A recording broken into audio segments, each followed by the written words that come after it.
The magic നോവലിലേക്ക് സ്വാഗതം. Mafia part 12. പാതിരാത്രിക്ക് ഒരു car ഐസക്കിൻ്റെ വീടിന് മുമ്പിൽ പാഞ്ഞു വന്നു നിന്നു. ബാബു സാർ ഭ്രാന്ത് പിടിച്ചതുപോലെ അതിൽ നിന്നിറങ്ങി ഓടിച്ചെന്നു. വാതിൽ തുറന്നു കിടക്കുകയായിരുന്നു. സെക്യൂരിറ്റിക്കാരെ തള്ളി മാറ്റി അയാൾ അകത്തേക്ക് ചെന്നു. ഐസക് ഉറങ്ങിയിരുന്നില്ല. അയാളുടെ മുന്നിലേക്ക് ബാബു സാർ പത്രം വലിച്ചെറിഞ്ഞു. എന്താടോ? ഐസക് പരിഭ്രാന്തിയോടെ ചോദിച്ചു. അപ്പോൾ തന്നെ പത്രത്തിൻ്റെ മുൻ പേജിലെ വലിയ ഫോട്ടോ ഐസക്കിൻ്റെ ശ്രദ്ധയിൽപ്പെട്ടു. ബാബു സാറിൻ്റെ വീടിന് മുമ്പിൽ ഐസക്കും ദേവയും ബാബുവും നിൽക്കുന്ന ഫോട്ടോ. ഐസക് ദേവയെ പിടിച്ചിരിക്കുന്നു. എക്സൈസ് മന്ത്രിയും തമിഴ് ഭീകരനും കൂട്ടക്കൊല തുടങ്ങുന്നു. ആദ്യ ഇര ബഷീർ. കസേരക്കടിയിൽ അഗ്നിപർവ്വതം പൊട്ടിയതുപോലെ ഐസക് ചാടി എഴുന്നേറ്റു. അനിത ചതിച്ചു. ഇനി എവിടെ പോയി ഒളിക്കും? ബാബു സാർ നിലവിളിച്ചു. നേരം വെളുക്കുമ്പോൾ ഈ പത്രം നാട് മുഴുവൻ അറിയിക്കും. ഇന്റർനെറ്റിലൂടെ ലോകം മുഴുവൻ പരക്കും. ബാബു സാർ മുന്നിൽ കണ്ടത് ഐസക്കിനെയല്ല, അതുപോലൊരു പ്രേതത്തെയാണ്. മിനിസ്റ്റർ ഐസക് നെഞ്ചിനകത്ത് തീ ആളിപ്പടർന്നതുപോലെ വിയർത്തൊഴുകി. പത്രം അയാളുടെ കയ്യിലിരുന്ന് വിറച്ചു. ഒരിക്കലും പ്രതീക്ഷിക്കാത്ത അപകടം. വിശ്വാസം വരാത്തവണ്ണം ഐസക് ചിത്രത്തിലേക്ക് നോക്കി. എടോ, ഞാൻ ഈ കാണുന്നത് സത്യമാണോ? ഐസക്കിന്റെ ശബ്ദം തവള കരയുന്നത് പോലെയായിരുന്നു. ബസ് സ്റ്റാൻഡിൽ നിന്ന് ഈ പത്രം വാങ്ങിക്കൊണ്ട് വന്നത് എൻ്റെ സുഹൃത്താ. കിട്ടിയ പാടെ ഞാൻ ഇങ്ങ് പോരുന്നു. ബാബു സാർ കരയുകയായിരുന്നു. നമ്മളൊക്കെ അകത്താകും. ദേവയുമായി ബന്ധമില്ലെന്ന് തർക്കിക്കാനൊന്നും പറ്റില്ല. ഫോട്ടോയായത്. ബാബു സാർ വിറച്ചു. എൻ്റെ മന്ത്രിപദം, പാർട്ടിയിൽ എൻ്റെ സ്ഥാനം, ചീഫ് മിനിസ്റ്റർ ഇപ്പോൾ വിളിക്കും. ഞാൻ എന്ത് സമാധാനം പറയുമെടാ ബാബു? പണ്ടേ മുഖ്യമന്ത്രിക്ക് എന്നോട് കലിപ്പ. ഞാൻ 4 കാശുണ്ടാക്കുന്നത് അയാൾക്ക് സഹിക്കുന്നില്ല. അയാൾ സത്യസന്ധമായി പാർട്ടിയെ സേവിക്കുക, സ്വത്തും ജീവിതവും എല്ലാം പാർട്ടിക്ക് വേണ്ടി കൊടുത്തിരിക്കുക. പക്ഷേ എനിക്കത് പറ്റുമോ? 4 കാശുണ്ടാക്കാനാ എനിക്ക് രാഷ്ട്രീയവും മന്ത്രിസ്ഥാനവും. മുഖ്യനെന്ന ഒരു വിധത്തിലും സഹായിക്കില്ല. ഐസക്കിന്റെ ശരീരം കുഴഞ്ഞു. അയാൾ കസേരയിലിരുന്നു. പിന്നെ ഇരിപ്പുറയ്ക്കാതെ എഴുന്നേറ്റു. എല്ലാം പെണ്ണ് കാരണമാ. അവളെയാ കൊല്ലേണ്ടത്. ബാബു സാർ പല്ല് ഞെരിച്ചു. ഇനി അവളെ കൊന്നിട്ട് എന്താടോ കാര്യം? എല്ലാം പോയില്ലേ. അവിടെ കൊലക്കുറ്റവും കൂടി തലയിൽ വെച്ച് കയറ്റാനോ? എൻ്റെ ദൈവമേ, ഞാൻ ഇനി എന്ത് ചെയ്യും? നാളെ എങ്ങനെ ആളുകളുടെ മുഖത്ത് നോക്കും? ഐസക് ഭ്രാന്തനെ പോലെ മുറിക്കുള്ളിലേക്ക് നടന്നു. എന്നാലും ആ പത്രം എന്നോടിത് ചെയ്യുമെന്ന് ഞാൻ കരുതിയില്ല. പെട്ടെന്ന് ഐസക് തിരിഞ്ഞ് ബാബുവിനെ നോക്കി. ഈ പത്രത്തിൽ മാത്രമല്ലേ ഇതുള്ളൂ? അതെ, ബാബു പറഞ്ഞു. പ്രിന്റിംഗ് നടന്നുകൊണ്ടിരിക്കുക. സമയം 1 മണിയാകുന്നതല്ലേ ഉള്ളൂ. ഐസക് വോൾ ക്ലോക്കിലേക്ക് നോക്കി പറഞ്ഞു. പ്രിന്റിംഗ് നിർത്താൻ പറഞ്ഞാലോ? മാർക്കറ്റിൽ എത്തിയ പത്രം മുഴുവൻ നമുക്ക് തിരിച്ചെടുക്കാം. ബാബു സാർ തരിച്ചു നിന്നു. അയാളുടെ താടി വിറച്ചു. പത്രം ചൂടപ്പം പോലെ വിറ്റുകൊണ്ടിരിക്കുക. ആളുകളുടെ കയ്യിൽ എത്തിയതെല്ലാം എന്തു ചെയ്യും? അത് കുറച്ചല്ലേ ഉള്ളൂ, സാരമില്ല. പക്ഷേ പത്രത്തിന്റെ പബ്ലിഷർ പ്രിന്റിംഗ് നിർത്തുമോ? മറ്റാർക്കും കിട്ടാത്ത എക്സ്പ്ലോസീവ് ന്യൂസ് ആണിത്. ബാബു സാർ സംശയത്തോടെ ചോദിച്ചു. എന്നാൽ ഞാൻ ആ സ്ഥാപനം ബോംബിട്ട് തകർക്കും. ഒരുത്തനും അവശേഷിക്കില്ല. ഐസക് അലറി. ഒന്നും നടക്കുകയില്ലെന്ന് ബാബു സാറിന് മനസ്സിലായി. ഐസക്കിന് ഭ്രാന്ത് പിടിച്ചിരിക്കുന്നു. അയാൾ വെറുതെ അലറുകയാണ്. ടെലിഫോൺ മണിയടിച്ചു. ഐസക് അതിന് നേരെ നോക്കി. ഇനി സ്വൈര്യം കിട്ടില്ല. ആരോടൊക്കെയോ മറുപടി പറയേണ്ടത്. താൻ അതൊന്ന് എടുക്കടോ. ഞാൻ ഇവിടെ ഉണ്ടോയെന്ന് ചോദിച്ചാൽ ഇല്ലെന്നും പറഞ്ഞേര്. എവിടെ പോയെന്ന് ചോദിച്ചാലോ? ചത്തുപോയെന്ന് പറ. ഐസക്കിന് ദേഷ്യം വന്നു. ബാബു സാർ ഫോൺ എടുത്തു. ഹലോ, ഐസക് അച്ചായനാണോ? സ്ത്രീ സ്വരം. അല്ല. പിന്നെ ആരാ? പി ആണോ? അല്ല, ബാബു ആണ്. താനും കൂടിയാ എൻ്റെ ഇച്ചായനെ ചീത്ത അയക്കിയത് അല്ലേ?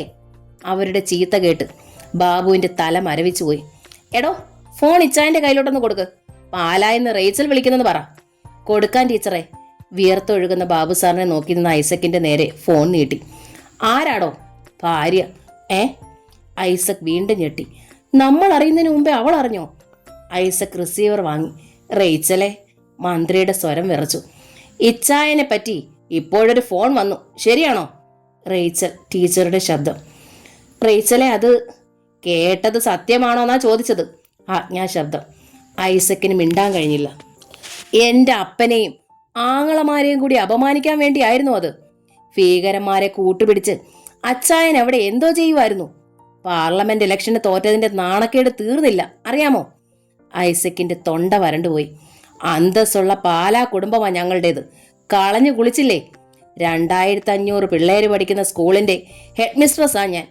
നാളെ എങ്ങനെ പിള്ളേരുടെ മുഖത്ത് നോക്കും? ഇച്ചായം പറയും. റേച്ചലെ, ഒരബദ്ധം.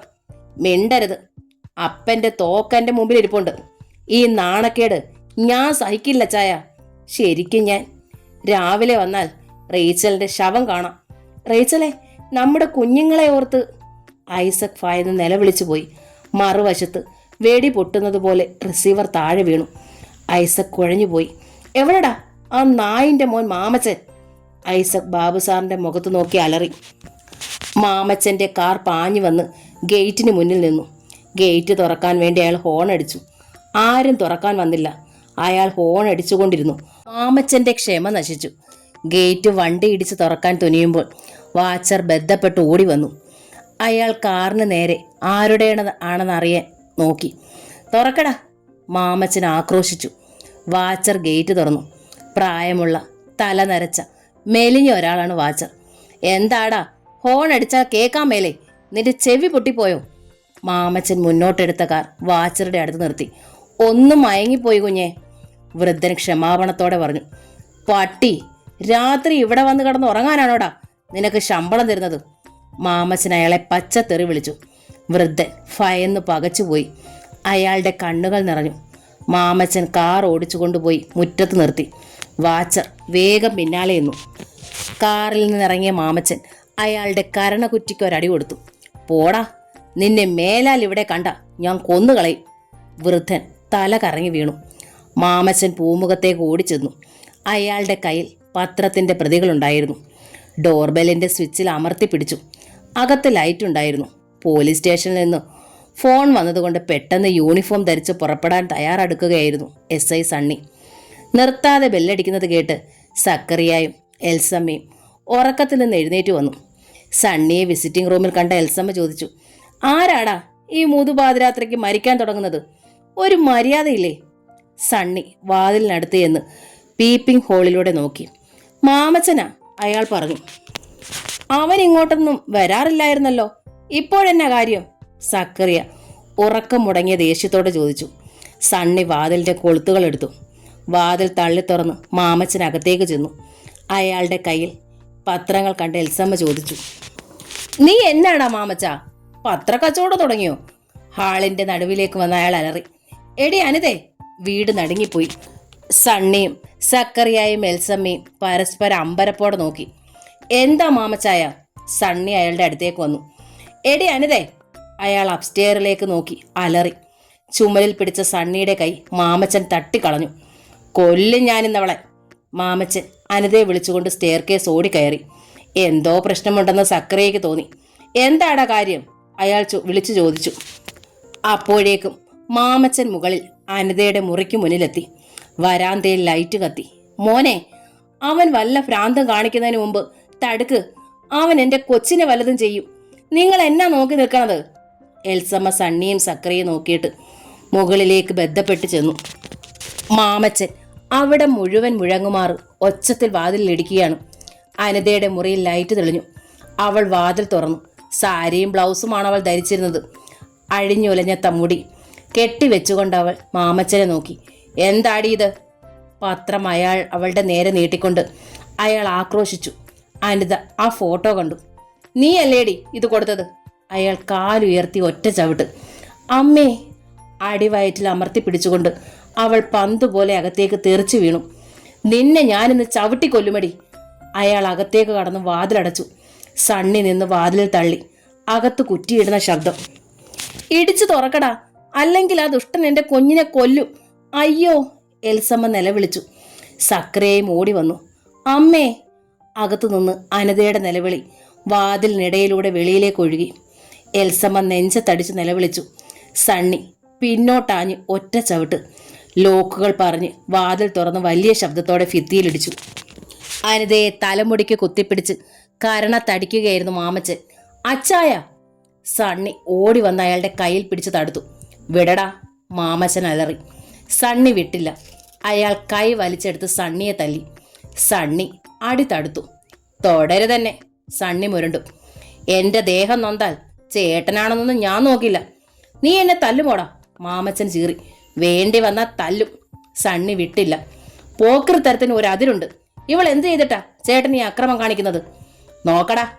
അയാൾ തറയിൽ കിടന്ന പത്രം കാണിച്ചു കൊടുത്തു. സണ്ണി അതെടുത്തു നോക്കി. മേശയിൽ ചാരി നിന്ന് കിതയ്ക്കുകയായിരുന്നു അനിത. അവളുടെ കണ്ണുകൾ ഇടറി, വായിൽ നിന്ന് ചോര ഒഴുകി. എൽസമ്മ മകളെ ചേർത്തണച്ചു. സക്കറിയയും ആ ഫോട്ടോയും വാർത്തയും കണ്ടു. CI സ്റ്റേഷനിലേക്ക് വിളിപ്പിച്ചതിന്റെ കാര്യം സണ്ണിക്ക് മനസ്സിലായി. ഇവളാണിത് കൊടുത്തത്. എക്സൈസ് മന്ത്രിയാ ജയിലിലാകാൻ പോകുന്നത്. മാമച്ചൻ മുരണ്ടു. ദേ ആർ ക്രിമിനൽസ്, രാജ്യദ്രോഹികൾ. അനിത പൊട്ടിത്തെറിച്ചു. അയാളുടെ കൂടെ നിൽക്കുന്നത് വിശുദ്ധരൊന്നുമല്ല, നൊട്ടോറിയസ് ക്രിമിനലാ, ടെററിസ്റ്റ്. അതിന് നിനക്കെന്താടി? നീയാണോ നാട് നന്നാക്കുന്നത്? മാമച്ചൻ ചീറി. നന്നാക്കിയില്ലെങ്കിലും നശിപ്പിക്കാൻ ഞാൻ സമ്മതിക്കില്ല. ഒരു ഇന്ത്യൻ സിറ്റിസൺ എന്ന നിലയിൽ എൻ്റെ കടമയത്, അനിത പറഞ്ഞു. നിന്റെ കടമ? നീ അലക്സിന് വേണ്ടിയല്ലോടി ഇത് ചെയ്തത്? അവൻ ആരാടി? നിന്റെ ഭർത്താവോ? അതെ, എനിക്കൊരു ഭർത്താവ് ഉണ്ടെങ്കിൽ അത് അലക്സാണ്ടർ ആയിരിക്കും, അനിത ശബ്ദമുയർത്തി. സക്കറിയ ഞെട്ടലോടെ അവളെ നോക്കി. കൊല്ലും ഞാൻ, നിന്നെയും അവനെയും. മാമച്ചൻ അവളുടെ നേരെ ചുവട് വെച്ചു. ഈ ഫോട്ടോ വന്നതുകൊണ്ട് മാമച്ചായൻ എന്താ? മാമച്ചായൻ കൊണ്ടുവന്നതാണോ ദേവേ? അതേടി, എനിക്കും അതിൽ പങ്കുണ്ട്. ഐസക്കും ബാബു സാറും ജയിലിലായാൽ എനിക്ക് നഷ്ടമുണ്ട്. ഡാഡി, ഇവൾ പറയുന്നത് കേട്ടോ? മാമച്ചൻ സക്കറിയയുടെ നേരെ തിരിഞ്ഞു. സക്കറിയ പകയോടെ മകളെ നോക്കി. അത് പറയാതെ തന്നെ എനിക്കറിയാം. എന്നെ ഇവിടിട്ട് കുത്തിക്കൊല്ലാൻ ശ്രമിച്ചതല്ലേ ഈ ബാബു? അനിത മാമച്ചന്റെ കണ്ണുകൾ തറപ്പിച്ച് നോക്കിക്കൊണ്ട് ചോദിച്ചു. എൽസമ്മ ഞെട്ടിപ്പോയി. അവർ ഭീതിയോടെ മകനെ നോക്കി. ഈ നഗരം മുഴുവൻ കത്തിയേരിക്കാൻ ശക്തിയുള്ള എക്സ്പ്ലോസീവ് കൊണ്ടുവന്നതല്ലേ നിങ്ങൾ? അന്നത് അലക്സ് പിടിച്ചെടുത്ത് കസ്റ്റംസിന് കൊടുത്തില്ലായിരുന്നെങ്കിൽ ഈ നഗരം നിങ്ങൾ ഐസക്കിന്റെ ഇലക്ഷൻ വിജയത്തിന് വേണ്ടി കുരുതിക്കളമാക്കില്ലായിരുന്നോ? തീ പോലെയായിരുന്നു അനിതയുടെ വാക്കുകൾ. പോലീസിന്റെ യൂണിഫോം ധരിച്ച ഗവൺമെന്റിന്റെ ശമ്പളം വാങ്ങിക്കുന്ന സണ്ണിച്ചായനും അതിന് കൂട്ടുനിന്നു. ഇത്തവണ ഞെട്ടിയത് സണ്ണിയാണ്. നിങ്ങളൊക്കെ രാജ്യദ്രോഹികളാണ്. നിങ്ങൾക്ക് വേണ്ടത് ജയിലാണ്. എന്നെ കൊന്നതുകൊണ്ടൊന്നും ഒരു രാജ്യദ്രോഹിയും രക്ഷപ്പെടുകയില്ല. എടി, മാമച്ചൻ അനിതയുടെ കർണത്തടിച്ചു. അവളുടെ തലയിളകിയപ്പോൾ മുടി പറന്നു. മാമച്ചൻ അവളെ ചവിട്ടാനായി കാലുയർത്തിയപ്പോൾ തടുക്കാനായി ശ്രമിച്ച മമ്മിയെ കൈകൊണ്ട് തട്ടിയെറിഞ്ഞു. അപ്രതീക്ഷിതമായി ഒരു കൈ മാമച്ചന്റെ കർണത്ത് വീണു. സണ്ണിയുടേതായിരുന്നു അത്. എൻ്റെ മമ്മിയെയും പെങ്ങളെയും തുടരുത്, അയാൾ മുരണ്ടു. തന്നെ ഞാൻ കുറെ കാലമായി സഹിക്കുക, ഇനി അത് പറ്റില്ല. മാമച്ചൻ അനുജനെ പകച്ചു നോക്കി. നീ ചേട്ടനെ തല്ലിയോടാ? സക്കറിയ സണ്ണിയുടെ നേരെ തിരിഞ്ഞു. പണത്തിന് വേണ്ടിയുള്ള ഡാഡിയുടെ ആർത്തിയാ ചേട്ടനെ ഇത്തരക്കാരനാക്കിയത്. ഇറങ്ങടാ വെളിയിൽ, ഇതെന്റെ വീടാ, ഞാനുണ്ടാക്കിയത്. മാമച്ചൻ അലറി. എന്നെ തൊട്ട നിന്നെ ഞാൻ വെറുതെ വിടില്ല. കൂടുതൽ അലറണ്ട, പിടിച്ച് ഞാൻ ചവിട്ടിക്കൂട്ടി അകത്തിടും. സണ്ണി വിറയ്ക്കുകയായിരുന്നു. മാമച്ചൻ സണ്ണിയെ അടിച്ചു. അയാൾ തടുത്തു. ഈ ബഹളത്തിനിടയിൽ അനിത മാറിയത് ആരും കണ്ടില്ല. എൽസമ്മ എല്ലായിടത്തും മകളെ നോക്കി. എടാ സണ്ണി, എൻ്റെ മോള്, അവളെ കാണാനില്ല, അവൾ എങ്ങോട്ടോ പോയി, എൽസമ്മ നിലവിളിച്ചു. സക്കറിയ നിർവികാരനായി നിന്നതേ ഉള്ളൂ. എൻ്റെ മോൾ ഈ പാതിരാത്രിക്ക് എവിടെ പോയോ? എൽസമ്മ നിലവിളിച്ചു. എടാ സണ്ണി, ഒന്ന് പോയി അന്വേഷിക്കടാ. അവൾ പോട്ടെ, മാമച്ചൻ പ്രതികാരത്തോടെ ആക്രോശിച്ചു. പുറത്ത് കാത്തിരിക്കുന്നത് സിംഹങ്ങളാ, ഇനി അവളെ അന്വേഷിക്കണ്ട. എൽസമ്മ ഭയത്തോടെ മാമച്ചനെ നോക്കി. റോഡിലൂടെ സിഗ്നലും സൈറണും ഇട്ട് ഒരു പോലീസ് വാഹനം പാഞ്ഞു പോകുന്നത് അവർ കണ്ടു. ക്ലോക്ക് ശബ്ദിച്ചു. രാത്രി 1:30. അന്നമ്മ അതിരാവിലെ പള്ളിയിൽ പോകാൻ വേണ്ടി ഒരുങ്ങി. ലൗലി മാത്രമേ ഉണർന്നിരുന്നുള്ളൂ. മിനി ഉറക്കത്തിലാണ്. മുറ്റത്തും റോഡിലും നേർത്ത മഞ്ഞുണ്ട്. വെളിച്ചം വീഴുന്നതേ ഉള്ളൂ. വാതിൽ തുറന്ന് പുറത്തേക്കിറങ്ങിയ അന്നമ്മയുടെ കാൽ എന്തിലോ തട്ടി. അവർ താഴേക്ക് നോക്കി. മോനെ, അലക്സേ! അമ്മയുടെ നിലവിളി കേട്ട് ആദ്യം ഓടിയെത്തിയത് ലൗലിയാണ്.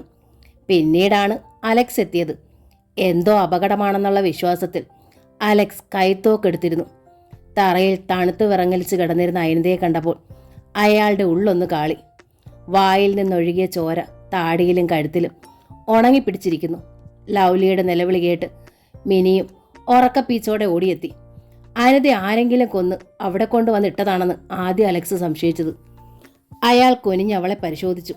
ശ്വാസം കഴിക്കുന്നുണ്ട്. ശരീരം തണുത്തിരിക്കുന്നു. മോനെ, ജീവനുണ്ടോടാ?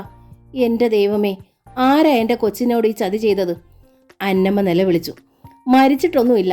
അമ്മ ബഹളം വെച്ച് അയൽക്കാരെ ഒന്നും കൂട്ടണ്ട, അലക്സ് പറഞ്ഞു. ലൗലി, നീ കുറച്ച് വെള്ളം എടുത്തോണ്ട് വാ, ലൗലി അകത്തേക്ക് ഓടി. അലക്സും മിനിയും കൂടി അനിതയെ എടുത്ത് അകത്തു കൊണ്ടുപോയി കട്ടിലിൽ കിടത്തി. കാൽവെള്ളകൾ അലക്സ് തിരുമ്മി ചൂടാക്കി. ലൗലി വെള്ളം കൊണ്ടുവന്നു. തണുത്ത വെള്ളം മുഖത്തൊഴിച്ചപ്പോൾ അനിത ഞെരങ്ങി കണ്ണു തുറന്നു. അവൾ എല്ലാരെയും മിഴിച്ചു നോക്കി. അനിത ചേച്ചി, മിനി വിളിച്ചു. മോളെ, നിനക്ക് എന്നാ പറ്റിയടി? അന്നമ്മ കരഞ്ഞുകൊണ്ട് അനിതയുടെ അടുത്തിരുന്നു. കൈവെള്ളകൾ തിരുമ്മി ചൂട് പിടിപ്പിച്ചു. ആശ്വാസം തോന്നിയതുപോലെ അനിത എഴുന്നേറ്റിരുന്നു. ഒരു പ്രശ്നം വരുമ്പോൾ അവസരത്തിനൊത്ത് ഉയരാൻ ലൗലി പഠിച്ചു കഴിഞ്ഞു. അവൾ വേഗം ചായ പകർന്നുകൊണ്ട് വന്നു. ചൂടാറ്റി അവൾ ഗ്ലാസ് അനിതയ്ക്ക് കൊടുത്തു. ചേച്ചി, ഈ ചായ കുടിക്ക്, ക്ഷീണമെല്ലാം പോകും. അതിനു മുൻപൊന്നും പറയണ്ട. അനിത ചായ സാവധാനം ഒത്തി കുടിച്ചു. വീട്ടിൽ നടന്നതൊക്കെ അവൾ പറഞ്ഞു. അന്നമ്മ വിശ്വസിക്കാനാവാതെ വാ പൊളിച്ചിരുന്നു പോയി. ഞാൻ വീട്ടിൽ നിന്ന് ഇറങ്ങിപ്പോന്നു. ഇവിടെ വന്നപ്പോഴേക്കും തളർന്നു പോയി. തിണ്ണയിലേക്ക് വീണതൊന്നും എനിക്ക് ഓർമ്മയില്ല, അനിത പറഞ്ഞു. ഇങ്ങോട്ട് വരാൻ മോക്ക് തോന്നിയത് നന്നായി. ആപത്തൊന്നും ഉണ്ടായില്ലല്ലോ, അന്നമ്മ ആശ്വാസത്തോടെ പറഞ്ഞു. ഇനി ഞാൻ വീട്ടിലേക്കില്ലമ്മേ. ചെന്നാൽ അവരെന്നെ കൊന്നുകളയും. പോകാൻ എനിക്ക് വേറൊരിടവും ഇല്ല. മോൾ ഒരിടത്തും പോണ്ട. എൻ്റെ കുഞ്ഞിനെ അമ്മ ഒരിടത്തേക്കും വിടില്ല, അന്നമ്മ വാത്സല്യത്തോടെ അവളുടെ മുടിയിൽ തലോടി. മോളൊന്നും പേടിക്കണ്ട. എന്നാലും നിന്നെ തൊഴിക്കാൻ അവന് കാല് പൊങ്ങിയല്ലോ, ദുഷ്ടൻ. നീ ഇതൊന്നും കേൾക്കുന്നില്ലേടാ അലക്സേ? അലക്സ് പത്രത്തിൽ നോക്കി തന്നെ ഇരിക്കുകയായിരുന്നു. അയാൾക്ക് ആ പത്രം രാത്രി തന്നെ കിട്ടിയിരുന്നു. അനിതയുടെ വീട്ടിൽ ഇങ്ങനെ ഒരു പൊട്ടിത്തെറി ഉണ്ടാകുമെന്നും അയാൾ കരുതിയിരുന്നു. പക്ഷേ സണ്ണിയും മാമച്ചനും തമ്മിൽ തെറ്റിയത് നല്ലൊരു ലക്ഷണമായി അലക്സിന് തോന്നി. ഇനി ആ മാഫിയ സംഘം പരക്കം പായും. കാരണം അവരുടെ ബാക്ക് ബോണാണ് ഐസക്. മിനിസ്റ്റർ അറസ്റ്റിലായാൽ ആ എക്സ്പ്ലോസീവിൻ്റെ രഹസ്യങ്ങളും ഓരോന്നായി പൊങ്ങും. ഇന്റലിജൻസ് ഉദ്യോഗസ്ഥന്മാർ ഒരു തുമ്പ് കിട്ടാൻ കാത്തിരിക്കുകയാണ്. ടെററിസ്റ്റുകൾ കേരളത്തിലാണെന്ന് കേന്ദ്രം കുറ്റപ്പെടുത്തുന്നത്. അലക്സ് അനിതയെ നോക്കി. അവളുടെ കണ്ണുകൾ നിറഞ്ഞിരുന്നു. സാരമില്ലടോ, ഇവിടെ മാമച്ചനൊന്നും വരില്ല, അയാൾ സമാധാനിപ്പിച്ചു. മിനി തോർത്ത് നനച്ച് അനിതയുടെ മുഖം തുടച്ചു. കവിളിലെയും കഴുത്തിലെയും ചോര ഒപ്പി. മാമച്ചൻ അവളെ കഠിനമായി ഉപദ്രവിച്ചതെന്ന് ഓർത്തപ്പോൾ അലക്സിന് വിഷമം തോന്നി. മസ്താനെ വിളിക്കാനായി അലക്സ് മുറിയിലേക്ക് ചെന്നു. സെല്ലുലോർ ഫോൺ എടുക്കാൻ കൈ നീട്ടിയപ്പോൾ അത് ശബ്ദിച്ചു. അലക്സ് അറ്റൻഡ് ചെയ്തു. മാമച്ചൻ്റെ ഐസക്കിൻ്റെ ഭീഷണിയാകുമെന്നാണ് കരുതിയത്. പക്ഷേ അത് മസ്താനായിരുന്നു. അലക്സേ, ഞാനെല്ലാം അറിഞ്ഞു. അനിത അവിടെ ഉണ്ടോ? ഉണ്ട്. എങ്ങനെയാണ് അറിഞ്ഞത്? അലക്സ് തിരക്കി. മസ്താന്റെ ചിരിയാണ് കേട്ടത്. ഒരു സ്മഗ്ലർ അവന്റെ സാമ്രാജ്യത്തിൽ നടക്കുന്നതെല്ലാം അറിയണം. ഐസക്കിനെയും ബാബുവിനെയും വിശ്വസിച്ചത് കൊണ്ടാണ് അവർ നടത്തിയ ഗൂഢാലോചന ഞാൻ അറിയാതെ പോയത്. ജയലാലും മോങ്കുവും കൂറുമാറിയതും എൻ്റെ സ്വർണം പിടിച്ചെടുത്തതുമെല്ലാം അതിൻ്റെ പരിണിത ഫലമായത്. മുകളിൽ ദൈവമുണ്ടെന്നവർ മറന്നു, മസ്താൻ പറഞ്ഞു. ഓരോ ധാന്യമണിയിലും അത് തിന്നേണ്ട ആളുകളുടെ പേരെഴുതിയിട്ടുണ്ട്.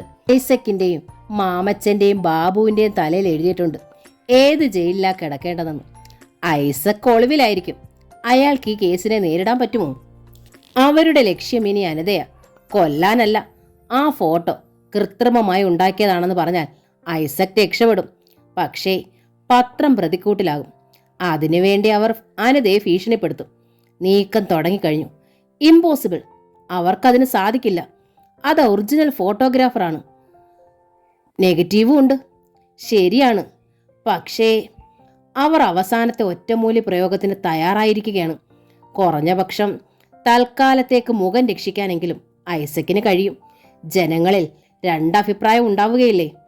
അലക്സ് മറുപടി പറഞ്ഞില്ല. അലക്സിന്റെ വീട്ടിൽ ഇപ്പോൾ തന്നെ നമ്മുടെ കാവൽക്കാരുണ്ട്. ഞാൻ അയച്ചതാണ്. അവർ പല വേഷങ്ങളിൽ അവിടെ കറങ്ങി നടക്കും. ഒരു ഏറ്റുമുട്ടൽ വേണ്ടി വന്നാൽ അവരുടെ അംഗസംഖ്യ 50 ഉയരും. വിത്തിൻ 5 മിനിറ്റ്സ്, മസ്താൻ പറഞ്ഞു. കൂടുതൽ എന്തെങ്കിലും വിവരം കിട്ടിയാൽ ഞാൻ വിളിക്കാം. ലൈൻ ഡിസ്കണക്റ്റ് ആയി. അനിത അയാളുടെ മുറിയിലേക്ക് വന്നു. എനിക്ക് എഡിറ്ററെ ഒന്ന് വിളിക്കണം. ഓഫീസിലെല്ലാവരും ചൂട് പിടിച്ചിരിക്കുകയായിരിക്കും, അനിത പറഞ്ഞു. ഫോട്ടോ വന്നാൽ ഞാൻ സൂക്ഷിക്കണമെന്ന എഡിറ്റർ പറഞ്ഞതാണ്. എൻ്റെ വിവരം അറിയാൻ അദ്ദേഹം വീട്ടിലേക്ക് പല പ്രാവശ്യം വിളിച്ചിട്ടുണ്ടാകും. എന്നെപ്പറ്റി വിവരമൊന്നും കിട്ടാതെ അദ്ദേഹം പരിഭ്രമിച്ചിരിക്കുകയായിരിക്കും. ഇപ്പോൾ സ്വന്തം മകളെപ്പോലെ ഇഷ്ടമാണ് അദ്ദേഹത്തിന് എന്നോട്, അവൾ പറഞ്ഞു. അനിതയ്ക്കിന്ന് ഓഫീസിൽ പോകണോ? വേണം. എനിക്ക് കുറേ കാര്യങ്ങൾ എഴുതാനുണ്ട്. എൻ്റെ അന്വേഷണത്തിൽ ഇതുവരെ കിട്ടിയ കാര്യങ്ങളെല്ലാം ഞാൻ പുറത്താക്കും. മസ്താൻ പറഞ്ഞ കാര്യങ്ങൾ അലക്സ് അവളെ അറിയിച്ചു. ആ ഫോട്ടോ വ്യാജമാണെന്ന് ആർക്കും തെളിയിക്കാൻ പറ്റില്ല. ഫ്ലാഷ് മിന്നിയപ്പോൾ അവരുടെ ഷാഡോ പിന്നിലെ ജനാലയിലും ഭിത്തിയിലും വീണിട്ടുണ്ട്. അതൊക്കെ ആർട്ടിഫിഷ്യലാണെന്ന് തെളിയിക്കാനോ? ഇമ്പോസിബിൾ. ഐസക് അതിനി ഒരു ജന്മം വേറെ ജനിക്കണം. അവർ നിന്നെ കസ്റ്റഡിയിലാക്കാൻ ശ്രമിക്കും. അലക്സ് എൻ്റെ കൂടെ ഉണ്ടെങ്കിൽ എനിക്കൊന്നും ഭയമില്ല. എന്നെ വിട്ടുകൊടുക്കുമോ അലക്സ്? അവൾ അയാളുടെ കയ്യിൽ മൃദുവായി പിടിച്ചു. അലക്സിന് വേണ്ടിയാണ് ഞാൻ എല്ലാവരെയും ശത്രുക്കളാക്കി ഈ അംഗത്തിനിറങ്ങിയത്. അലക്സ് അവളുടെ കണ്ണുകളിൽ നോക്കി. എനിക്കറിയാനതേ. അയാൾ ഇരു കൈകൾ കൊണ്ടും അവളുടെ ചുമലിൽ പിടിച്ച് നെഞ്ചിൽ ചേർത്തണച്ചു. നിന്നെ ഞാൻ ആർക്കും കൊടുക്കില്ല. പപ്പയുടെ കൊലയാളിയാണെന്ന് അറിഞ്ഞിട്ടും നിന്റെ സഹോദരനായതുകൊണ്ട് എനിക്ക് മാമച്ചനോട് ഒരലിവുണ്ടായിരുന്നു. അനതേ, അയാൾ ഉപദ്രവിച്ചെന്നറിഞ്ഞപ്പോൾ ആ ദയ ഇല്ലാതായി. ഐ ലവ് യു, അയാൾ മന്ത്രിച്ചു. അവൾ അയാളുടെ ബലിഷ്ഠമായ നെഞ്ചിൽ മുഖമമർത്തി. നിശ്വാസത്തിൻ്റെ ചൂട് അയാൾക്ക് അനുഭവപ്പെട്ടു. മുറിയിലേക്ക് വന്ന ലൗലി നിന്നു. അവൾ നാണിച്ച് ചിരി അമർത്തിക്കൊണ്ട് തിരിച്ചുപോയി. മിനിസ്റ്റർ ഐസക്കിൻ്റെ സുഹൃത്ത് ഡോക്ടർ ചന്ദ്രൻ്റെ ഹോസ്പിറ്റലിലാണ് ടെററിസ്റ്റ് ദേവയെ അഡ്മിറ്റ് ചെയ്തിരിക്കുന്നത്. തൻ്റെ അടുത്ത സുഹൃത്താണെന്നും രഹസ്യമായി അയാളെ ചികിത്സിക്കണമെന്നും ഐസക് നിർബന്ധിച്ചത് കൊണ്ടാണ് ഡോക്ടർ ചന്ദ്രൻ അതിന് തുനിഞ്ഞത്. എത്രയും പെട്ടെന്ന് അയാളെ കൊണ്ടുപോയിക്കളാമെന്നും പറഞ്ഞു. പ്രശസ്തനായ സർജനാണ് ഡോക്ടർ ചന്ദ്രൻ. അദ്ദേഹം ദേവയുടെ തുട കീറി വെടിയുണ്ട പുറത്തെടുത്തു. അസ്ഥിക്ക് പൊട്ടലുണ്ട്. 1 മാസമെങ്കിലും റെസ്റ്റ് വേണം. രാവിലെ പത്രവുമായി ഭാര്യ നിർമ്മല വന്നപ്പോൾ ഡോക്ടർ ചന്ദ്രൻ നടുങ്ങിപ്പോയി. പോലീസ് തിരയുന്ന കൊടും ഭീകരനാണ് തൻ്റെ ചികിത്സയിലുള്ളതെന്നറിഞ്ഞപ്പോൾ ചതിയുടെ പൂർണ്ണ രൂപം അയാൾക്ക് വ്യക്തമായി. സംശയം തീർക്കാനായി ഡോക്ടറും ഭാര്യയും ദേവയുടെ മുറിയിലേക്ക് ചെന്നു. ഇതിൽ പറയുന്ന ടെററിസ്റ്റ് താൻ തന്നെയാണോ? ഡോക്ടറുടെ ഭാര്യ നിർമ്മല ചോദിച്ചു. ആ മാം, അയാൾ കട്ടിലിൽ നിന്ന് എഴുന്നേറ്റുകൊണ്ട് പറഞ്ഞു. തുടയിലെ കെട്ടനങ്ങിയപ്പോൾ അയാൾക്ക് വേദനിക്കുകയും മുഖത്തെ പേശികൾ വലിഞ്ഞു മുറുകുകയും ചെയ്തെങ്കിലും ചിരിക്കാൻ ശ്രമിച്ചു. എന്താ തനിക്കിവിടെ ജോലി? ഡോക്ടർ ചോദിച്ചു. ഉങ്ക ഫ്രണ്ട് മിനിസ്റ്ററുടെ മേലെ. No unnecessary questions. പോലീസ് വാഹനത്തിൻ്റെ സൈറൺ കേട്ട് അവർ വെളിയിലേക്ക് നോക്കി. ഒരു പോലീസ് ജീപ്പ് മുറ്റത്ത് വന്ന് നിൽക്കുന്നു. സിഐയും പോലീസുകാരും ഇറങ്ങുന്നു. ഡോക്ടർ ഭയന്നു പോയി. ദേവയുടെ മുഖത്തെ ചിരി മാഞ്ഞു. അയാൾ വേഗം ബെഡിനടിയിൽ നിന്ന് കൈത്തോക്കെടുത്ത് ചൂണ്ടി. നീ പോലീസിനെ കൂപ്പിട്ടാച്ചാ? ഇല്ല. പിന്നെ അവരെപ്പടി ഇന്ത ഇടം പാത്തത്? എനിക്കറിയില്ല. താൻ വേഗം ഇവിടെ നിന്ന് പോ. നിർമ്മല പരിഭ്രാന്തിയായി. അല്ലെങ്കിൽ തന്നെ ചികിത്സിച്ചതിന് ഞങ്ങളെ അറസ്റ്റ് ചെയ്യും. പോകാനോ? മുടിയാത്. ഞാൻ പോകുമ്പോൾ പോലീസ് എന്നെ പിടിക്കണം അല്ലയോ? ഉന്നയുടെ ബുദ്ധി പ്രമാദം. പോലീസിനെ ഞാൻ നിറയെ പാത്തിർക്കെ. താൻ എങ്ങോട്ടെങ്കിലും പോയി തൊലയടോ. പോലീസ് ഇപ്പൊ ഇങ്ങോട്ട് വരും. ഡോക്ടർ ചന്ദ്രൻ ദേഷ്യപ്പെട്ടു. എന്നോട് എന്തൊരു ചതിയാ ഐസക് ചെയ്തത്. ശത്തം പോടക്കൂടാത്. എന്നെ കാപ്പാത്തത് നീങ്ക കടമൈ. ഞങ്ങളോ? പോടാ വെളിയിൽ, അല്ലെങ്കിൽ തന്നെ പിടിച്ച് പോലീസിൽ ഏൽപ്പിക്കും. നിർമ്മല ദേഷ്യപ്പെട്ടു. കോപം ദേവയുടെ മുഖത്ത് ഇരച്ചു കയറുന്നത് അവർ കണ്ടു. പെട്ടെന്ന് അയാൾ നിർമ്മലയെ പിടികൂടി. വിടടോ എൻ്റെ ഭാര്യയെ. ഡോക്ടർ ബലം പ്രയോഗിച്ച് ദേവയെ പിടിച്ചു മാറ്റാൻ ശ്രമിച്ചു. ദേവ തോക്ക് നിർമ്മലയുടെ കഴുത്തിൽ തറച്ചു. ചുട്ടിടുവേൻ. പോലീസ് ഇങ്ങ വന്നാ I will shoot this bitch. Deva മുരണ്ടു. ഡോക്ടർ ഭയന്നു പോയി. ഉങ്ക ബെഡ്റൂം എങ്കെ പോലീസ് അങ്ക വരുമാട്ടെ. നിർമ്മല ഭയം കൊണ്ട് മോഹാലസ്യപ്പെടുമെന്ന് തോന്നി. ഹോസ്പിറ്റലിൻ്റെ ഒരു ഭാഗത്താണ് ഡോക്ടർ താമസിക്കുന്നത്. ഭാര്യയുടെ അവസ്ഥ കണ്ട് ഭയന്ന ഡോക്ടർ ചന്ദ്രൻ ദേവയെ അവിടേക്ക് കൊണ്ടുപോയി. ബെഡ്റൂമിൽ ചെന്നപ്പോൾ നിർമ്മല കുഴഞ്ഞ് കിടക്കയിലേക്ക് വീണുപോയി. ദേവ അവളുടെ അടുത്തിരുന്നു, തോക്കിൻ്റെ സ്ഥാനം തെറ്റാതെ. You go. ദേവ മുരണ്ടു. എന്നെ ഈ ചെകുത്താൻ്റെ അടുത്താക്കിയിട്ട് പോകരുത്. നിർമ്മല എഴുന്നേക്കാൻ ശ്രമിച്ചു. Don't make noise. ദേവ മുരണ്ടു. നിർമ്മല നിശബ്ദയായി. നെഞ്ച് അതിവേഗം ഉയർന്നു താഴാൻ തുടങ്ങി. ഡോക്ടർ ചന്ദ്രൻ നിർമ്മലയെ നിസ്സഹായതയോടെ നോക്കി. വിയർത്തൊഴുകുന്ന മുഖവുമായി ഡോക്ടർ ചന്ദ്രൻ പുറത്തിറങ്ങി വാതിലടച്ചു. പോലീസ് എല്ലാ മുറിയിലും കയറി പരിശോധിക്കുന്നതാണ് കണ്ടത്. ഇൻസ്പെക്ടർ ശശിധരൻ അഡ്മിഷൻ രജിസ്റ്റർ നോക്കുന്നു. ദേവയുടെ പേര് രജിസ്റ്ററിലില്ല. ഈ ഫോട്ടോയിൽ കാണുന്ന ആൾക്ക് വെടിയേറ്റിട്ടുണ്ട്. പത്രം കാണിച്ച് ശശിധരൻ ചോദിച്ചു. അയാൾ ഇവിടെ വന്നോ? ഇല്ല. ഫോട്ടോ ശ്രദ്ധിക്കാതെ ഡോക്ടർ എങ്ങനെയാണ് ഇയാൾ വന്നിട്ടില്ലെന്ന് പറഞ്ഞത്? CI ശശിധരൻ ചോദിച്ചു. ഭാര്യയോടൊപ്പം അയാൾ ഇരിക്കുന്ന രൂപമായിരുന്നു ഡോക്ടറുടെ മനസ്സ് നിറയെ. ഞാൻ രാവിലെ പത്രം കണ്ടായിരുന്നു. അത് ശരി. അപ്പോഴയാൾ ഇവിടെ ഇല്ല അല്ലേ? ഇല്ല. സെർച്ച് നടത്തിയ പോലീസുകാർ വന്നു. ഇവിടെ എങ്ങും ഇല്ല സാർ, ആരും കണ്ടിട്ടുമില്ല. പോലീസുകാർ പറഞ്ഞു. എല്ലായിടവും നോക്കിയോ? യെസ് സാർ, ഇനി ഡോക്ടറുടെ അപ്പാർട്ട്മെൻറ്റ് മാത്രമേ ഉള്ളൂ. CI ശശിധരൻ ഡോക്ടറെ നോക്കി.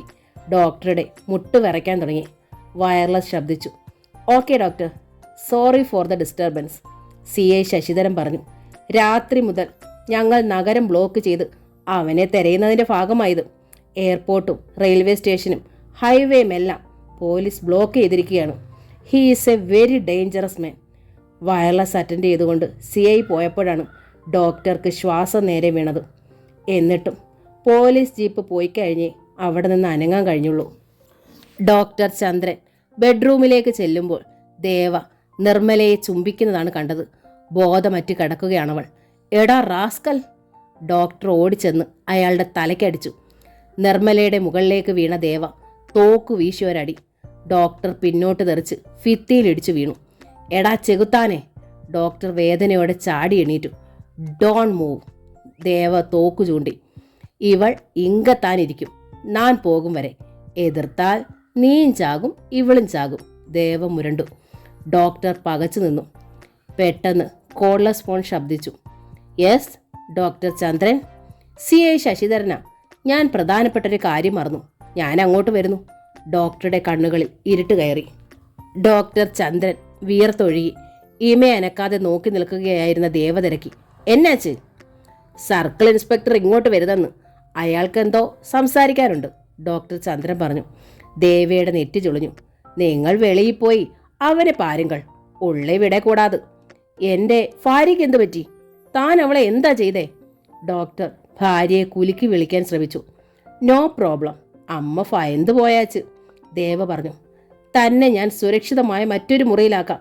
ഇവിടെ എൻ്റെ ഭാര്യ കിടന്നോട്ടെ, ഡോക്ടർ നിർദ്ദേശിച്ചു. ദേവ ചിരിച്ചു. തനിയെ മുറിയിലാക്കി വെളിയിൽ നിന്ന് പൂട്ടി പോലീസിനെ ഏൽപ്പിക്കണമല്ലേ? അയാൾ ചോദിച്ചപ്പോൾ ഡോക്ടർക്ക് ഉത്തരം മുട്ടി. അയാൾ മലയാളം പറയുന്നു.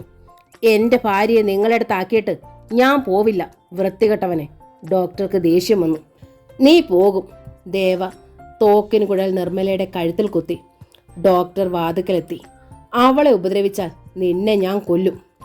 ദേവയുടെ നേരെ കൈ ചൂണ്ടി ഭീഷണിപ്പെടുത്തിയിട്ടാണ് ഡോക്ടർ പോയത്. ഡോക്ടർ റിസപ്ഷനിലേക്ക് ചെന്നപ്പോഴേക്കും പോലീസ് ജീപ്പ് എത്തി. CI ശശിധരൻ ഇറങ്ങി വന്നു. ഡോക്ടർ, ഇന്നലെ രാത്രി മിനിസ്റ്റർ ഐസക് ഇവിടെ വന്നായിരുന്നു. ഡോക്ടർ ചന്ദ്രൻ്റെ ഉള്ളൊന്ന് പതറി. എന്ത് പറയണം? എന്തെങ്കിലും തെളിവ് കിട്ടിയിട്ടല്ലേ അയാൾ വന്നിരിക്കുന്നത്? ഡോക്ടർ എന്താണ് ആലോചിക്കുന്നത്? CI ശശിധരൻ മുഖത്ത് നിന്ന് കണ്ണെടുത്തില്ല.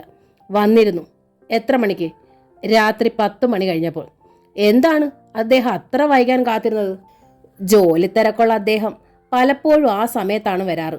പകൽ വന്നാൽ പലപ്പോഴും അദ്ദേഹത്തിനും എനിക്കും അത് അസൗകര്യമാവും. ഇന്നലെ കൂടെ മുറിവേറ്റൊരാളും ഉണ്ടായിരുന്നു അല്ലേ? ഇല്ല, അദ്ദേഹം എൻ്റെ ക്യാബിനിലേക്ക് വന്നപ്പോഴാണ് ഞാൻ കണ്ടത്. ബ്ലഡ് പ്രഷർ ചെക്ക് ചെയ്യാനാണ് വന്നത്. അല്പം കൂടുതലായിരുന്നു. ഞാൻ ടാബ്ലറ്റുകൾ കൊടുത്തു. തിരിച്ചു പോയപ്പോൾ ഞാൻ കാറിനടുത്ത് വരെ വന്നു. അപ്പോൾ ഡ്രൈവർ മാത്രമേ ഉണ്ടായിരുന്നുള്ളൂ. അത് പറഞ്ഞു കഴിഞ്ഞപ്പോൾ ഏതെങ്കിലും നേഴ്സുമാരോ അറ്റൻഡറോ അയാളെ കണ്ടോ എന്ന് ചോദിച്ചാൽ താൻ കുഴയുമെന്ന് ഡോക്ടർക്ക് തോന്നി. ഐസക് കൂടെയുള്ള ആളെപ്പറ്റി എന്താ പറഞ്ഞത്? പെയിൻ കില്ലർ കൊടുക്കണമെന്ന് പറഞ്ഞു അല്ലേ? ആ ചോദ്യം തന്നെ കൊടുക്കാനാണെന്ന് ഡോക്ടർക്ക് മനസ്സിലായി. ഞാൻ പറഞ്ഞല്ലോ വേറെ ആരും ഇല്ലായിരുന്നെന്ന്. പിന്നെ എന്തിനാണ് ഇങ്ങനെ ചോദിക്കുന്നത്? മന്ത്രിയാണെങ്കിലും അയാളിപ്പോൾ കുറ്റവാളിയാണ്. അയാളെ രക്ഷിക്കാൻ ശ്രമിക്കുന്നവർ രാജ്യദ്രോഹത്തിനും ഗൂഢാലോചനയ്ക്ക് ശിക്ഷിക്കപ്പെടും. അയാളുടെ ഫോൺ നമ്പർ ഡോക്ടർക്ക് അറിയാമല്ലോ, അതൊക്കെ തരൂ. ഡോക്ടർ പറഞ്ഞു കൊടുത്ത നമ്പറുകൾ ശശിധരൻ കുറിച്ചെടുത്തു. Thank you. നമുക്ക് വീണ്ടും കാണേണ്ടി വരും. CI ജീപ്പിൽ കയറിയപ്പോൾ അയാൾക്ക് എന്തോ സംശയം തോന്നിയിട്ടുണ്ടെന്നും തന്നെ വിടാൻ ഉദ്ദേശമില്ലെന്നും ഡോക്ടർ ചന്ദ്രന് തോന്നി. ഡോക്ടർ വേഗം ക്യാബിനിലേക്ക് വന്നു. സ്വകാര്യ ഫോണിലൂടെ ഐസക്കിനെ വിളിച്ചു. അത് 10-30 കിലോമീറ്റർ അകലെയുള്ള എസ്റ്റേറ്റ് ബംഗ്ലാവിലേക്കായിരുന്നു. ആ നമ്പർ ശശിധരന് കൊടുത്തില്ല. റിങ് ശ്രദ്ധിച്ചുകൊണ്ടിരുന്നപ്പോൾ പോലീസ് തൻ്റെ ഫോൺ ടാപ്പ് ചെയ്യുന്നുണ്ടോയെന്ന് ഒരു വേള സംശയിച്ചു. പക്ഷേ ഇതല്ലാതെ തനിക്ക് മാർഗമില്ല. ഹലോ, ഐസക്കിൻ്റെ ശബ്ദം കേട്ടു. ഐസക്കെ, താൻ എന്ത് ചതിയാ എന്നോട് ചെയ്തത്? ആ ചെകുത്താനും പോലീസുകാരും എന്നെ വേട്ടയാടുക. പോലീസോ? ഐസക് നടുങ്ങി. നടന്നതെല്ലാം ഡോക്ടർ ചന്ദ്രൻ പറഞ്ഞു. എൻ്റെ അവസ്ഥ താനൊന്ന് ആലോചിച്ച് നോക്ക്. വേഗം അവനെ ഇവിടെ നിന്ന് കൊണ്ടുപോയില്ലെങ്കിൽ എനിക്ക് അവനെ കൊന്നുകളയേണ്ടി വരും. അടക്കാനാവാത്ത ക്ഷോഭത്തോടെ ഡോക്ടർ പറഞ്ഞു. എങ്ങനെ കൊല്ലും? അയാൾക്ക് കൊടുക്കുന്ന ഇഞ്ചക്ഷനിൽ എനിക്കത് ചെയ്യാനാവും. അവൻ പോലും അറിയില്ല. എന്നാൽ താൻ അങ്ങനെ അവനെ ഒന്ന് കൊന്നുതാ. ഇനി അവൻ എനിക്കൊരു ഭാരമാകും, ഐസക് നിർദ്ദേശിച്ചു. ദുഷ്ടാ, എന്നിട്ട് എന്നെ കൊലയാളിയാക്കാനോ? അതൊന്നും പറ്റില്ല. വേഗം അവനെ കൊണ്ടുപോയിക്കോ, അല്ലെങ്കിൽ ഞാൻ പോലീസിനെ വിളിക്കും. ചന്ദ്ര, ഇപ്പോൾ ഞാൻ എങ്ങനെ അയാളെ കൊണ്ടുപോകും? ഞാനും ഒളിവിലല്ലേ. അതൊന്നും എനിക്കറിയില്ല. എനിക്കെൻ്റെ സേഫ്റ്റി നോക്കണം. രാത്രിയാകട്ടെ, അല്ലാതെ മറ്റു മാർഗമൊന്നുമില്ല, ഐസക് പറഞ്ഞു. ഡോക്ടർ ചന്ദ്രൻ ബെഡ്റൂമിലെത്തി. നിർമ്മല ഉണർന്നിരിക്കുകയായിരുന്നു. ദേവ ഡോക്ടറുടെ സിഗരറ്റ് എടുത്ത് വലിക്കുന്നു. എന്നാച്ച്? ദേവയ്ക്ക് ഉത്കണ്ഠയായി. ഡോക്ടർ വിവരം പറഞ്ഞു. ഭാര്യയെ ആ മുറിയിൽ നിന്ന് രക്ഷപ്പെടുത്താൻ ഡോക്ടർക്ക് കഴിഞ്ഞില്ല. ഉച്ച കഴിഞ്ഞപ്പോൾ ദേവയുടെ വെടിയുണ്ട കയറിയ കാലിൽ വേദനയുണ്ടായി. അയാൾ പുളയാൻ തുടങ്ങി. ഡോക്ടർ ഇഞ്ചക്ഷൻ കൊടുത്തു. അയാൾ മയങ്ങിയപ്പോഴാണ് നിർമ്മല സ്വതന്ത്രയായത്. വേഗം പോലീസിനെ വിളിക്ക്, ഈ ദുഷ്ടനെ വെറുതെ വിടരുത്, നിർമ്മല പറഞ്ഞു. തന്നെ അപമാനിച്ചതിൻ്റെയും ഭയപ്പെടുത്തിയതിൻ്റെയും പക അവളുടെ ഉള്ളിൽ കിടന്ന് കത്തുകയായിരുന്നു. അവൾ ഫോൺ എടുത്തപ്പോൾ ഡോക്ടർ ചന്ദ്രൻ തടഞ്ഞു. നമുക്ക് ഇയാളെ പോലീസിൽ ഏൽപ്പിക്കാനാവും. പക്ഷേ പുറത്ത് നിൽക്കുന്നവർ ഇവനേക്കാൾ ഭയങ്കരന്മാരാണ്. ഐസക്കിൻ്റെയൊക്കെ തനി നിറം നമ്മളൊന്നും കണ്ടിട്ടില്ല. അവർ നമ്മളോട് ഏത് രീതിയിലാണ് പ്രതികാരം ചെയ്യുന്നതെന്ന് ചിന്തിക്കാൻ പോലും പറ്റുന്നില്ല. ചിലപ്പോൾ ഈ ഹോസ്പിറ്റൽ തന്നെ തകർത്ത് കളയും, നിർമ്മല ആലോചിച്ചു. നിസ്സഹായതയോടെ ഫോൺ താഴെ വെച്ചു. ബോധം തെളിഞ്ഞപ്പോൾ താൻ കബളിപ്പിക്കപ്പെട്ടുവെന്ന് ദേവയ്ക്ക് മനസ്സിലായി. മാത്തിയ, നിർമ്മല എങ്കേ? എന്തോ ആലോചിച്ച ശേഷം അയാൾ എഴുന്നേറ്റ് തോക്കെടുത്ത് ഡോക്ടറുടെ നേരെ ചൂണ്ടി. അവളൊന്നും ഇനി വരില്ല. മര്യാദയ്ക്ക് താൻ ഇവിടെ ഇരുന്നോ. രാത്രിയിൽ വന്ന് അവര് നിന്നെ കൊണ്ടുപോയിക്കോളും.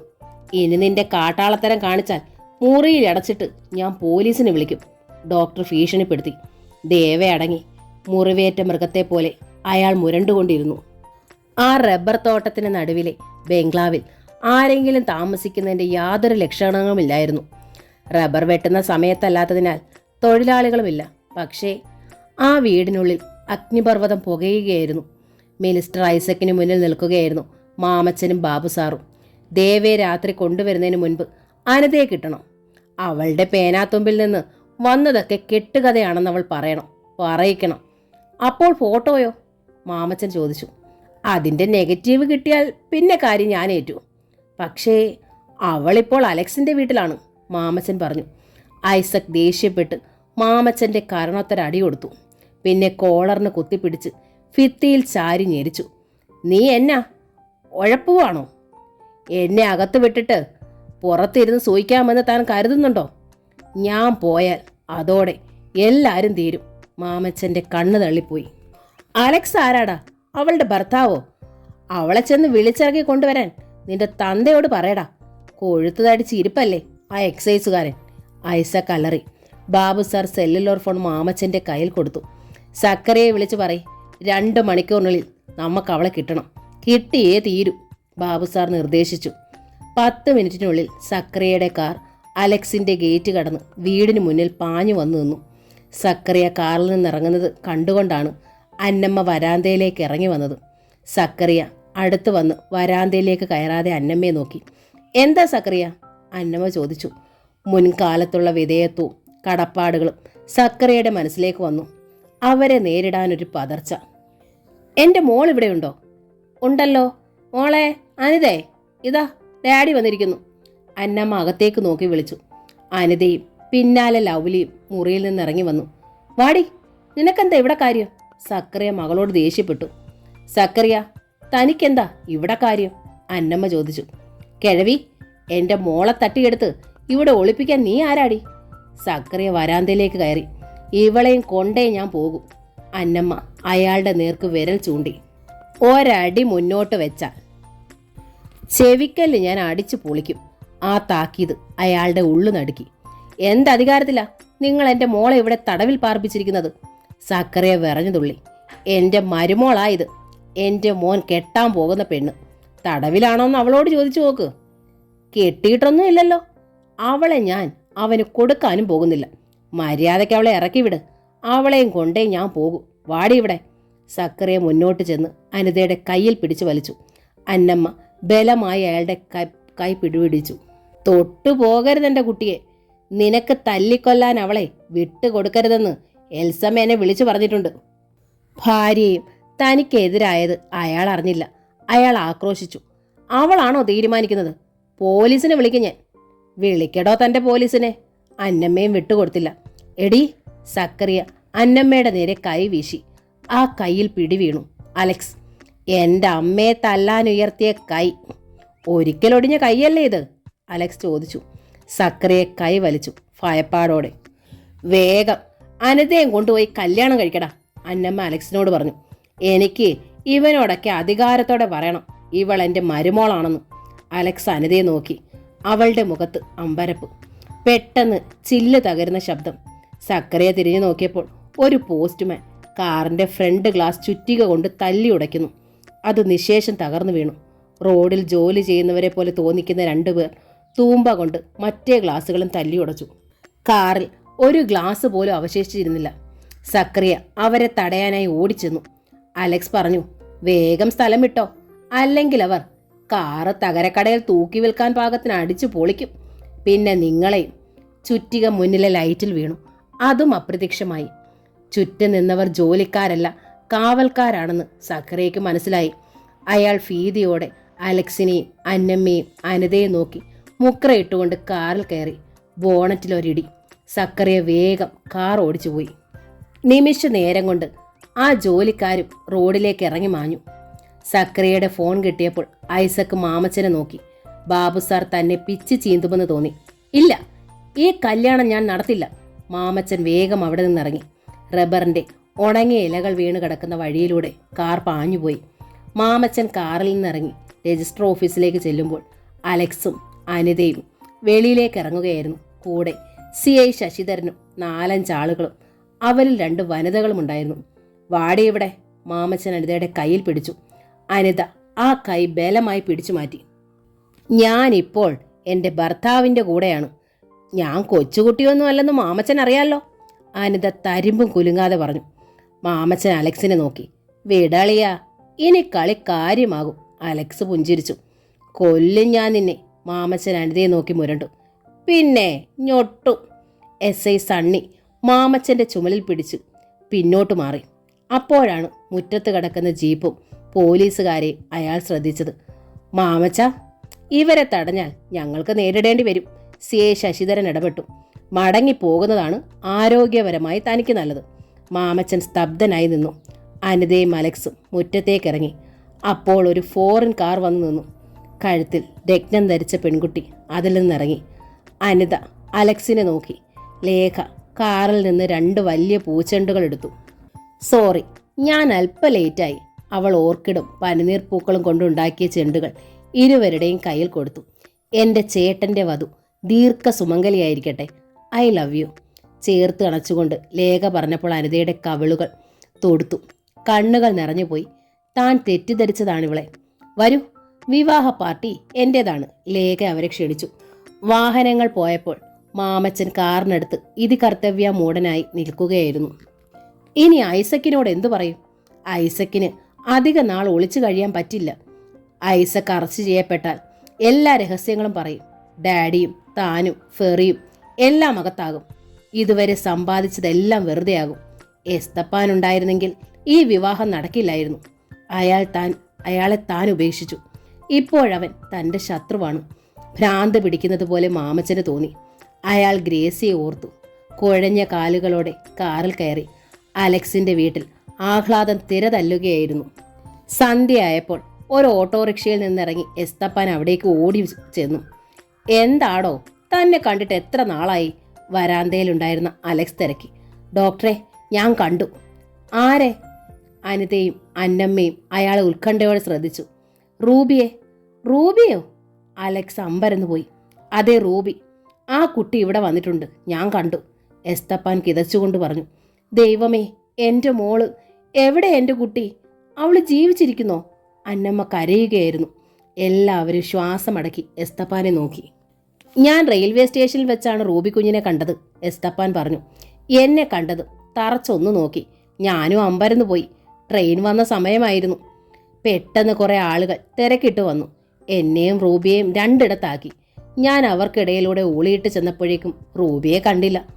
അത് റൂബി തന്നാണോ? അന്നമ്മ ചോദിച്ചു. അവരുടെ കണ്ണുകൾ നിറഞ്ഞിരുന്നു. മാഫിയ എന്ന നോവലിൻ്റെ ഈ ഭാഗം ഇവിടെ പൂർണ്ണമാവുകയാണ്. ഈ നോവൽ നിങ്ങൾക്ക് ഇഷ്ടമായെങ്കിൽ ലൈക്ക് ചെയ്ത്, ഷെയർ ചെയ്ത്, സബ്സ്ക്രൈബ് ചെയ്യണേ. Thank you.